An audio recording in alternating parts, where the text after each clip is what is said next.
think there will be congressional response.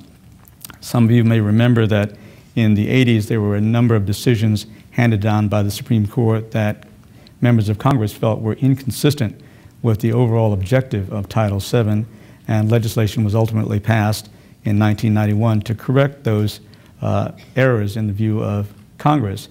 I think Congress may do this same thing this time around. Indeed, Senator Kennedy, I think, is already proposing legislation to respond to Ledbetter.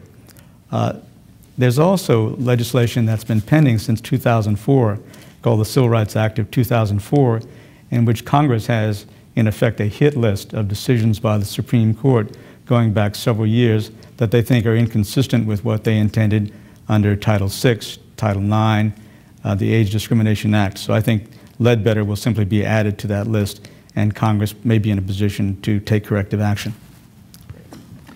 So this is not necessarily a complete prohibition of this kind of action. It just sends it back to Congress for correction. Any chance this Congress will pass it? I think there is. I think there's, well, there's, I think a majority that can get this done, and I think there's a lot of incentive on the part of Congress to do that. Can it survive a veto?